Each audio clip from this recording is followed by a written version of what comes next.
네, 안녕하세요. 물리학 원 시간이 돌아왔습니다. 오늘은 교과서를 가지고 한번 좀 이야기를 해볼 거예요. 아마 처음으로 교과서를 활용한 그런 게 수업이 될 텐데, 지금 고등학교 물리학 원 교과서를 좀 펴주시고요. 우리가 지난 시간까지 공부했던 그 여러 가지 운동과 속도와 가속도 같은 그런 개념들을 다시 한번 좀 정리를 하고, 그 다음에 교과서에 나와 있는 문제를 풀면서 우리의 학습을 좀 다지는 그런 시간을 가져보도록 하겠습니다. 넘어가 볼게요. 쭉쭉쭉쭉 넘어가서 교과서에 목차가 나와 있습니다. 이 목차 차례를 쭉 보면은요, 우리가 지금 바로 여기 여러 가지 운동까지 학습을 한 거고요. 다음 시간에 힘에 대해서 또 공부를 할 거예요. 그리고 아마 1학기는 예상컨대 1학기는 여기 지금 역학과 에너지, 물질과 전자기장, 파동과 정보통신 중에서 일단은 요 물질과 전자기장에서 물질의 구조와 성질까지 나가는 게 목표긴 한데 1학기 동안 어떻게 될지 모르겠어요. 여러 가지 지금 상황도 좀 여의치 않고 해서 확실하게는 이 시공간의 이해까지는 1학기 동안 나가도록 할 겁니다. 그리고 여기까지는 확실하게 1학기 더 나갈 수도 있고 뭐 덜 나갈 수도 있긴 한데 여기까지 확실하게 나갈 거고요. 1회 고사는 아마도 이 에너지와 열 중간까지 나가지 않을까 싶어요. 이것도 조금 유동적으로 변할 수가 있어서 선생님이 오프라인 계약을 하고 나면은 다시 한번 이 시험 범위나 안내를 해 주도록 그렇게 할게요. 쭉쭉쭉쭉 넘어가서 역학과 에너지 우리가 학습했던 그런 단원을 다시 한번 정리해 보도록 하겠습니다. 조금 중요한 부분만 체크하고 넘어갈 거고요. 다 보지 않을 거예요. 쭉 넘어가서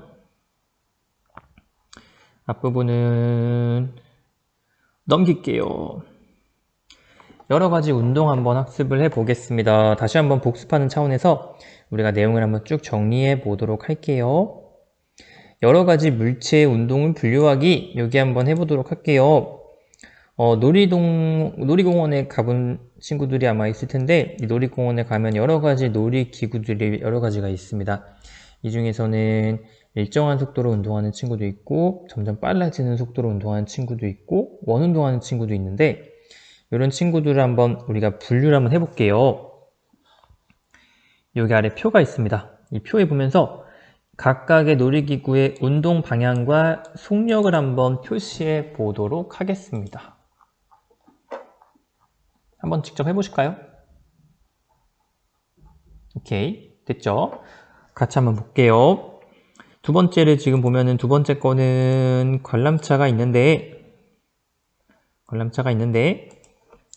운동 방향은 변합니까? 일정합니까? 관람차의 운동 방향은 변한다라고 한번 적어볼게요. 관람차의 속력은요? 속력은 일정합니다. 그 다음에 오른쪽에 롤러코스터 운동 방향은요? 당연히 변하고요. 속력은 당연히 변합니다. 그 다음 바이킹은요? 역시 방향도 변하고 속력도 변한다라고 하는 거를 알 수가 있습니다. 문제! 이 중에서 등가속도 직선 운동을 할 수 있는 친구는 누가 있을까요? 만약에 이 자이로 드롭 이 친구가요 아래 방향으로만 점점 빨라지는 속력으로 움직인다고 한다면 이 친구가 바로 등가속도 직선 운동의 예시라고 볼 수도 있겠죠. 그렇습니다. 다음으로 한번 넘어가 보겠습니다. 정리해 주시고요.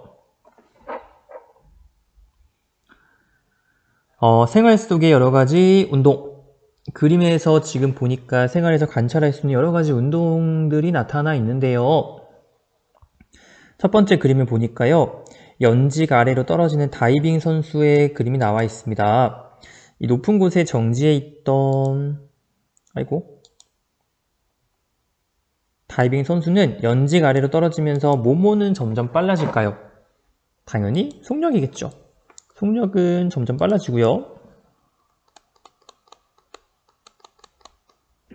뭐는 변하지 않을까요? 연직 아래로 이렇게 자유낙하할 거기 때문에 운동 방향은 변하지 않겠네요. 그리고 회전을 하는 선풍기 날개를 한번 볼게요. 이 친구 같은 경우에는 일정한 속력으로 원운동을 지금 하고 있는데요. 선풍기 날개는 어떠한 운동을 할까요? 속력은 일정하고 운동 방향은 계속 변하는 그런 운동을 하겠죠. 속력은 일정하지만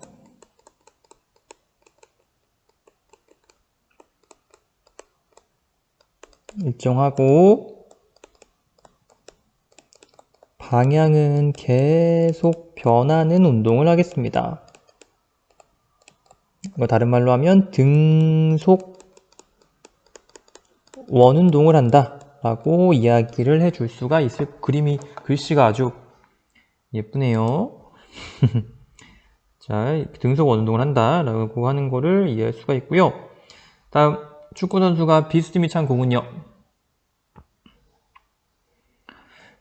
요거는 뭐 운동 방향과 속력이 일정하다고 할 수 없는 운동 방향과 속력이 모두 변하는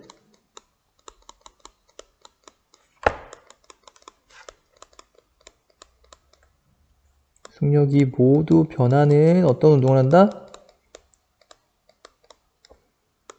가속도 운동을 한다 라고 이야기를 해줄 수가 있을 것 같습니다.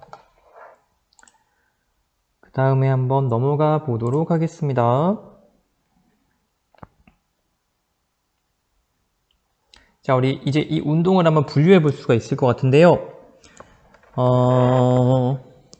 자, 운동을 어떤 식으로 분류해 볼 거냐 하면은 우리 주변의 물체들은 다양한 운동을 한다. 물체의 운동은 속력만 변하는 경우, 운동 방향만 변하는 경우, 속력과 운동 방향이 모두 변하는 경우로 분류할 수가 있습니다.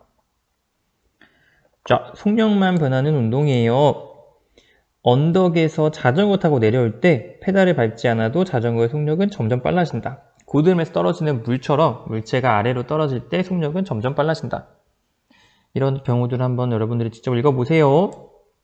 이 경우는 방향은 변하지 않고 속력만 빨라지거나 느려지거나 하는 그런 운동이다 라고 볼 수가 있을 것 같고요. 그 다음에 속력은 일정한데 운동 방향만 변하는 운동이 있습니다.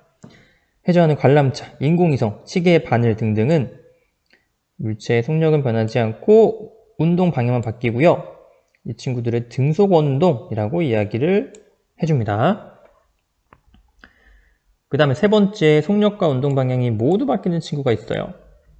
불규칙하게 모두 바뀌는 친구들인데 뭐 바이킹, 근해, 이런 곡선 경로 따라 왕복하는 진자 운동 등등을 이야기하는 겁니다. 그리고 또한 포물선 운동도 역시 속력과 운동 방향이 모두 변하는 그런 운동을 합니다.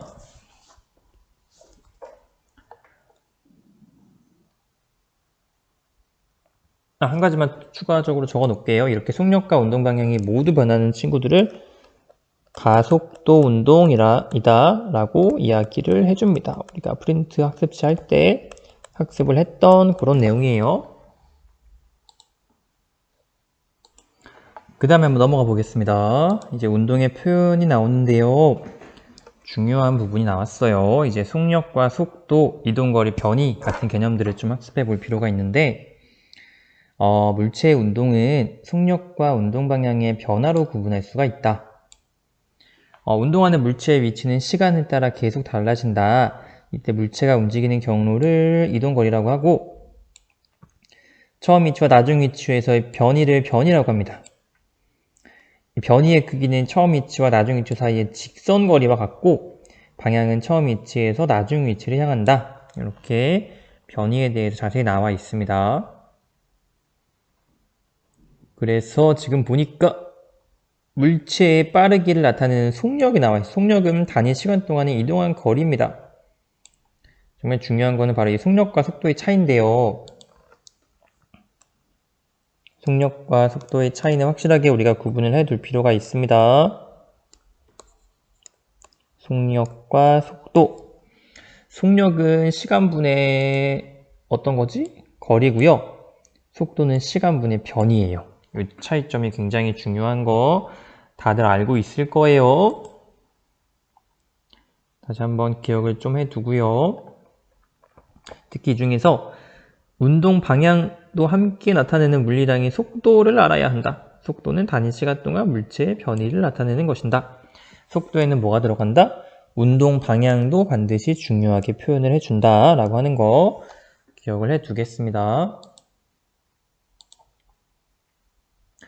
그리고 속도의 단위는 미터 퍼 세컨드, 킬로미터 퍼 아워의 단위를 사용을 하고요. 일반적으로 오른쪽은 플러스, 보통 그래요. 의뢰 그래요. 보통 그러기 때문에 우리가 일반적으로 오른쪽을 플러스로 놓고 문제를 풀면 되겠습니다. 왼쪽은 마이너스겠죠. 그 다음에 넘어가 보도록 하겠습니다. 네, 핵심 개념 확인하기 문제를 한번 풀어볼게요. 우리 문제를 지금 각자 한번 읽어보고 한번 풀어보도록 하겠습니다. 다 풀었으면 선생님의 해설 강의를 들어주면 되겠습니다. 오케이. 이 등속 원운동과 포물선 원운동의 공통점과 차이점을 물어보고 있어요. 공통점 뭐가 있을까요? 등속 원운동은 어떤 운동이지? 뺑글뺑글 이렇게 돌아가는 운동이에요. 포물선은요? 이런 식으로 움직이는 게 포물선이야. 공통점 뭐가 있을까요? 공통점. 공통점은? 운동 방향이 변해요, 안 변해요? 둘 다? 운동 방향이 계속 변해요. 그러면 차이점 뭐가 있을까요? 차이점은 등속 원운동은 속력이 어때요? 변해요, 일정해요? 네, 등속 원운동은요. 적어두세요. 속력이 일정하고요. 그 다음 포물선 운동은 속력이 계속해서 변합니다. 이런 차이점을 가지고 있습니다. 아유, 글씨 쓰기 힘들어 죽겠네.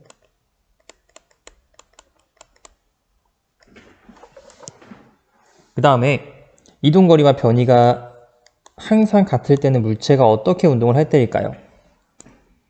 어떤 운동할 때 이동거리와 변이가 똑같지? 방향이 변하지 않는 직선 운동을 할 때. 직선. 근데 이 직선 운동도 한 방향으로 쭉 직선 운동을 할 때는 변이와 거리의 크기가 똑같습니다. 알고 있는 내용이죠. 그 다음에 어떤 선수가 400m 한 바퀴 돌았더니 40초 걸렸대요. 속력과 속도 한번. 일단은요, 다른 거 다 지우고 깔끔하게. 속력은 뭐분의 뭐지?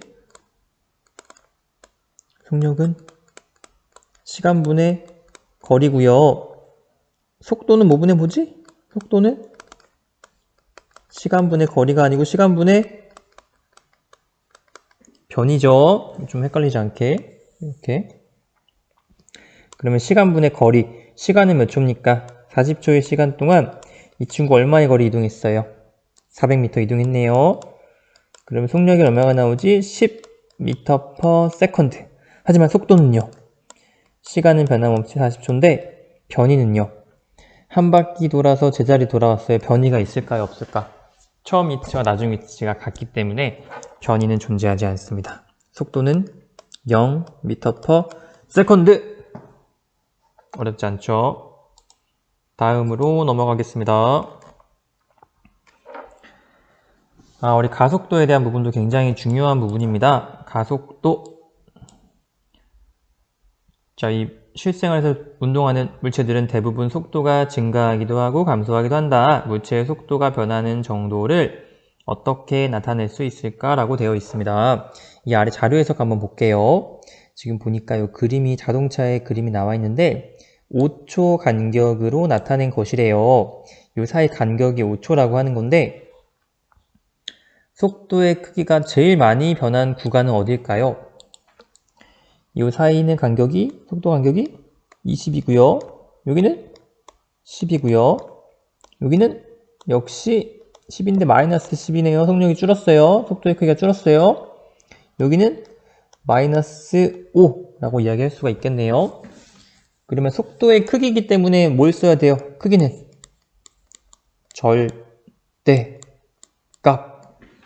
가장 많이 변한 구간이 어딥니까? A와 B 사이가 20으로 제일 많아요. 그 다음은 B와 C, C와 D는 10으로 같죠.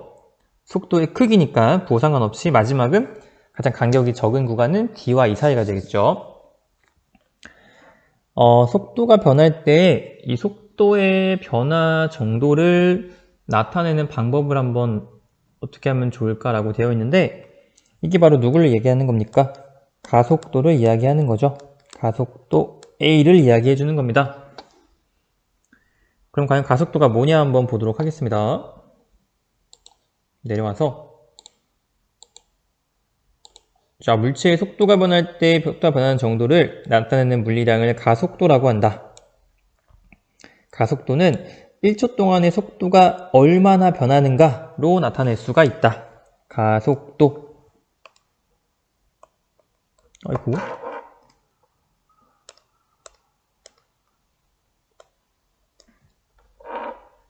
이 식도 좀 중요하게 봐둬야겠습니다. 가속도라고 하는 거는 시간분의 속도의 변화고요. A는 델타 T분의 델타 V라고 하는 걸로 표현할 수가 있다. 시간분의 속도의 변화.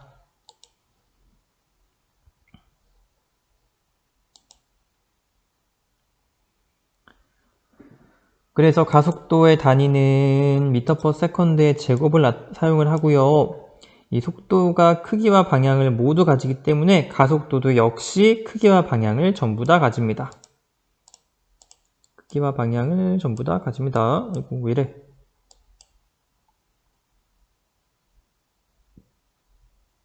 오케이, 그럼 가속도의 방향은 어떻게 알 수가 있을까? 라고 되어 있습니다. 가속도의 방향은 어떻게 알 수가 있나 봤더니 비행기가 출발할 때 속도가 빨라진대요. 그럼 가속도의 방향은 속도의 방향과 같을까요? 다를까요? 같겠죠. 그러면 지금 속도가 오른쪽이니까 플러스니까 가속도도 어떤 방향? 당연히 플러스 오른쪽 방향이다 라고 하는 걸 알 수가 있습니다. 물체의 속도가 빨라질 때는 속도의 방향과 가속도의 방향은 같고요. 속도의 크기가 줄어들 때는 속도의 방향과 가속도의 방향이 반대인 거예요. 오케이, 넘어가 볼게요. 그림과 같이 하늘에서 비행기가 하늘로 떠오르기 위해 한 주로를 따라 운동할 때 비행기는 속도가 증가하니 가속도는 플러스 값을 갖는다. 아이고, 아이고, 못이요. 그렇다. 그리고 비행기가 정지할 때는 가속도가 마이너스 값을 갖는다. 이처럼 직선상에서 운동하는 물체의 속도가 점점 증가하는 경우에 가속도의 방향은 속도의 방향과 같고 물체의 속도가 감소하는 경우에는 가속도의 방향은 속도의 방향과 반대다라고 하는 것을 이해할 수가 있습니다. 문제 한번 풀어볼게요. 직선도로에서 1m/s의 속도로 달리던 사람이요. 5초 후에 4가 되었대요. 이 사람의 가속도의 크기 얼마일까요?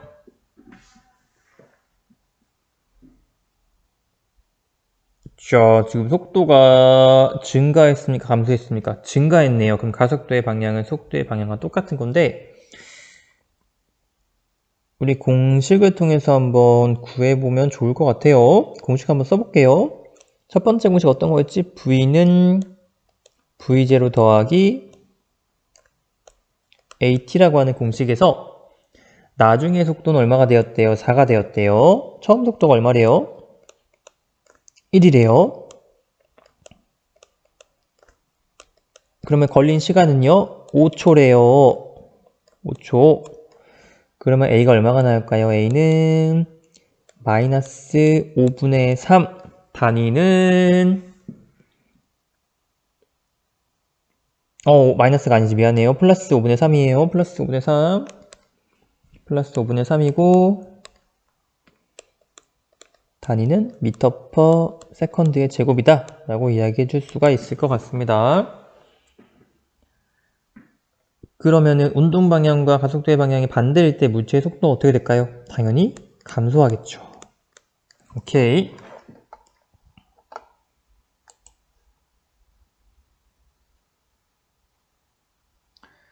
다음으로 한번 넘어가 보겠습니다. 쭉쭉쭉쭉. 오케이.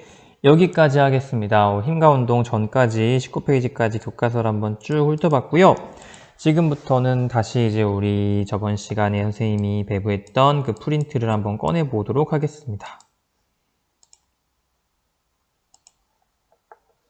이 프린트를 한번 꺼내 보도록 할게요. 이렇게 한번 꺼내 볼게요.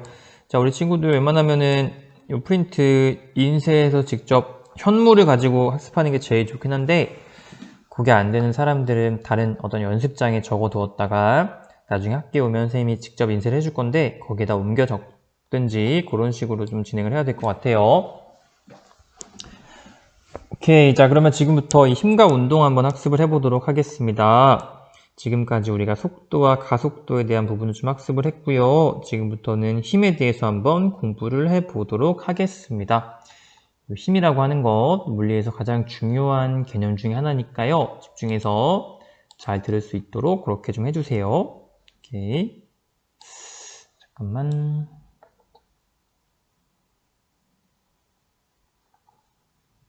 아이고, 잠깐만요.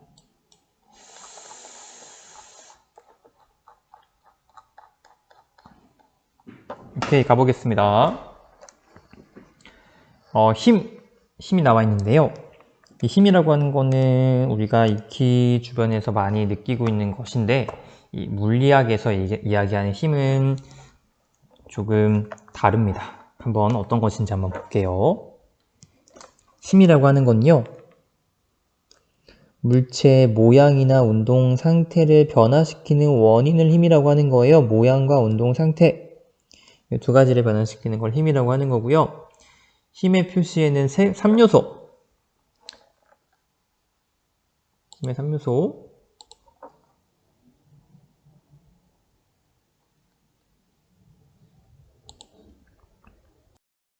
가 어떤 거냐면은, 오른쪽에 한번 그림을 한번 그려볼게요, 여러분들. 오른쪽에다가 점을 하나 딱 찍고요.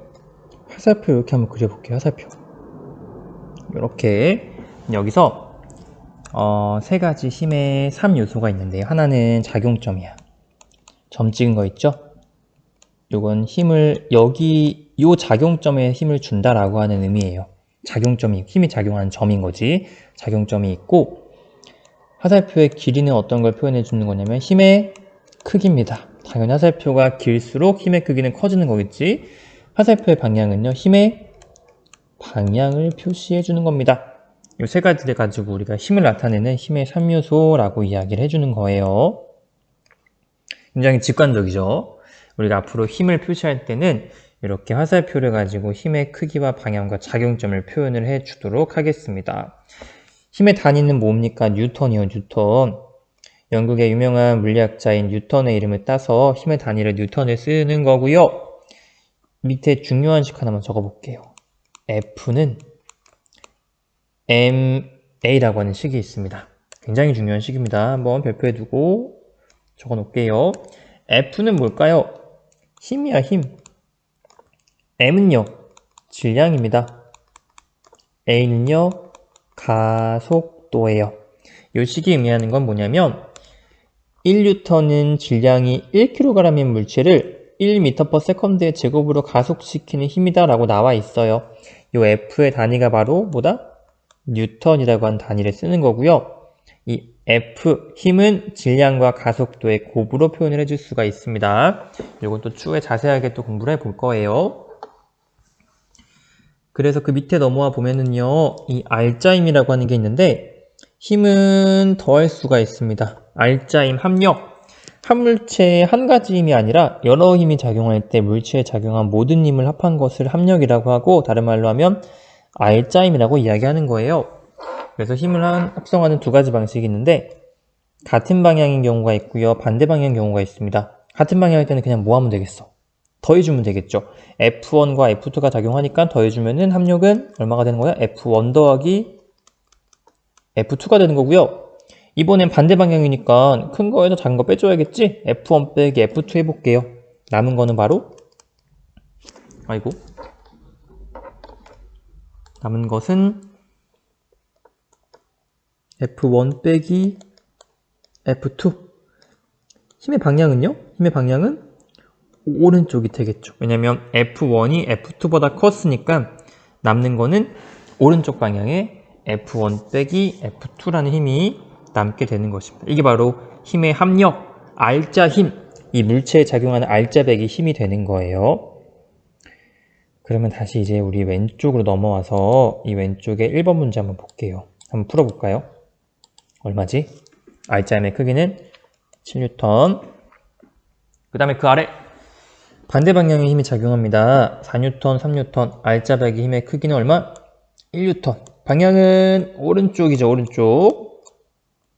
이렇게 힘의 합력을 구해주면 되겠습니다. 아직까지 크게 어렵지 않을 거예요. 그러면 그 다음으로 한번 넘어가 볼게요. 힘의 평형입니다. 여기는 좀 중요한 부분이기 때문에 별표를 하고 한번 시작을 해볼게요. 힘의 평형. 완물체에 작용하는 힘들의 합력이 0일 때 이 힘들이 서로 평형을 이룬다고 하며 물체는 힘의 평형 상태에 있다라고 나와 있어요. 그래서 지금 보니까 정지해 있거나 등속 직선 운동하는 물체는 힘의 평형 상태에 있다라고 나와 있어요. 이거는 좀 잘 기억을 해둬야 되는데 이 평형의 조건에 대해서는 잘 한번 우리가 좀 읽고 알아둬야 될 것 같아요. 평형 조건. 한 물체에 작용하는 두 힘의 크기 똑같고 방향 반대면은 두 힘은 어떤 상태가 된다? 평형 상태가 된다.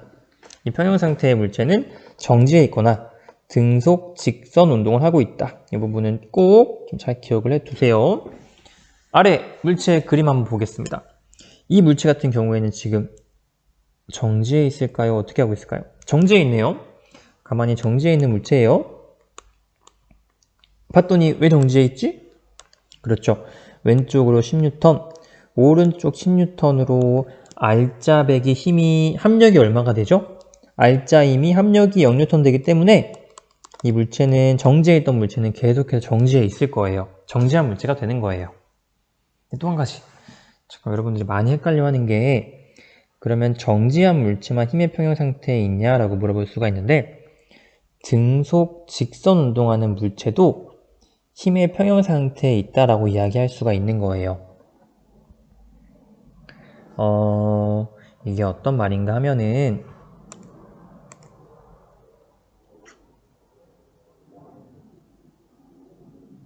자, 이 물체가요. 만약에 어떤 물체가 있는데 어떤 물체가 일정한 속력으로 움직이던 물체입니다. 그런데 이 물체에요. 양쪽으로 똑같은 크기의 힘을 작용을 했어요. 그러면 이 물체는 정지할까요? 아니죠. 알자백이 힘이 얼마이기 때문에 0N이기 때문에 이 물체는 현재의 운동 상태를 계속해서 그냥 유지할 거예요. 속력의 변화가 없을 거예요. 현재 상태를 유지할 거기 때문에 원래 V의 속도로 움직이던 친구는 계속해서 V의 속도로 움직이겠죠. 즉 힘의 평형 상태라고 하는 거는 정지했던 친구는 계속 정지해 있고요. 일정한 속도로 움직이던 친구는 계속 일정한 상태로 움직이는 것이 바로 힘의 평형 상태다라고 이야기를 해볼 수가 있을 것 같습니다. 자, 어렵지 않을 거예요. 어렵지 않을 건데 조금 어려울 수도 있을 것 같다는 생각이 좀 들고요. 그 왼쪽 보기 전에 아래 보니까 지금 힘의 평형 상태에 놓여있는 물건들이 있습니다. 이 친구들은 지금 전부 어떤 상태에 있습니까? 정지해 있습니다. 정지해 있다고 하는 거는 힘의 평형 상태에 있다고 하는 거죠. 정지해 있어요. 그럼 과연 이 물체들이 어떤 힘의 평형에 의해서 정지해 있을까 한번 볼게요. 왼쪽에 있는 물체의 경우에는 아래쪽으로 어떤 힘 받죠? 당연히 지구상에 있으니까 중력을 받습니다. 근데 만약에 이 물체가요, 중력만을 받으면 이 친구는 가만히 정지할 수가 있을까요? 없을까요? 당연히 아래쪽으로 움직여야겠지. 근데 이 물체는 가만히 정지해 있단 말이야. 그러면 중력과 반대되는 방향으로 뭐가 있다? 무언가 힘이 있을 텐데 지금 실이 이렇게 당기고 있죠. 이때 이 실이 당기는 힘을, 실에 의한 힘을 장력이라고 해요. 그럼 이 친구는 중력과 장력이 어떤 상태에 있나요? 같은 상태, 같은 크기이기 때문에 가만히 그 자리에 정지해 있을 수가 있는 거죠. 힘의 평형 상태에 있을 수가 있는 거예요. 오른쪽도 마찬가지예요. 오른쪽도 아래 방향으로 중력을 받고요. 근데 이 물체가 가만히 정지해 있다는 얘기는 탁자가 이 물체를 위쪽으로 올려주고 있네요. 이 힘을요, 수직 방향의 저항력이라고 해서 이 탁자가 물건을 위로 올려주는 힘을 수직항력이라고 하는 거예요. 그런데 이 경우에도 역시 중력과 수직항력이 같기 때문에 이 물체는 가만히 정지를 해볼 수가 있는 겁니다. 그 다음에 우리 한번 왼쪽으로 넘어와서 문제를 한번 풀어볼게요. 그림과 같이 실의 질량이 2kg인 물체가 매달려 정지해 있다. 단 중력 가속도는 10이고 실의 질량은 무시한다 라고 되어 있습니다. 물체 가만히 정지해 있네요. 그러면 이 물체에 작용하는 알짜 힘이 얼마일까요? 알짜 힘은 없겠죠. 그러니까 정지해 있을 수가 있을 거란 말이야. 어떤 상태니까? 힘의 평형 상태에 있으니까. 그러면은 이 물체에 작용하는 중력은 얼마일까요? 중력에 대한 공식은 우리 아까 F는 ma라고 하는 공식이 있었지. 중력은 힘이란 말이야. 근데 이 친구는 지금 질량이 m이고 가속도 a를 뭘로 바꿔줘야 되냐면 중력이라고 하는 거는 중력 가속도가 들어가기 때문에 mg로 바꿔줘야 돼요. 이것이 바로 중력에 대한 식이에요. 적어놓고 여기다. 그러면 이 친구 중력이 얼마일까요? 질량은 2kg인데 중력 가속도가 얼마라고 나와있지? 10이네요. 그럼 얼마가 나올까요? 20. 단위가 아까 힘은 단위가 어떤 거였죠? 뉴턴이었습니다. 그러면은 중력이 20뉴턴이에요. 그러면 이 실도 물체를 뭐하지? 장력으로 당기겠죠. 그러면 이 장력은 또 얼마가 될까요? 당연히 중력과 똑같아야 되니까 역시 20뉴턴이 되는 겁니다. 그래서 실이 물체를 당기는 힘의 크기는 역시 20뉴턴이다 라고 이야기를 할 수가 있겠습니다. 자, 여기까지 우리 힘에 대해서 좀 가장 기본적인 내용들을 공부해 보았는데 어려운가요? 선생님이 한 가지만 얘기해 줄게요. 아직 물리학은 본격적으로 시작을 하지도 않았습니다, 얘들아. 지금까지 학습한 내용은 어려울 수 있어. 왜냐면 한 번도 들어보지 않을 생소한 내용이니까. 하지만 이 생소해서 어려운 내용들은 반복해서 학습을 하면 어렵지 않게 돼요. 그러니까 선생님이 지금 알려준 내용들 다시 한번 복습을 하고 끊임없이 문제집, 이제 연습장에 이것들을 반복해서 적어보고 그 다음에 문제집이 있으면 문제집도 한번 풀어보시고요. 어느 정도의 숙달이 좀 필요합니다. 물리학은 이렇게 거저 얻을 수 있는 과목이 아니에요. 조금 우리 꼭 지금 배운 것들 복습을 하고 다시 한번 나와 있는 문제들을 스스로 한번 쭉 풀어보시고요. 다음 차시에 이 힘에 대해서 한번 본격적으로 수업을 또 진행을 하도록 하겠습니다. 여기까지 고생이 많았고요. 우리 다음 주에 또 만나도록 하겠습니다. 자, 그때까지 안녕.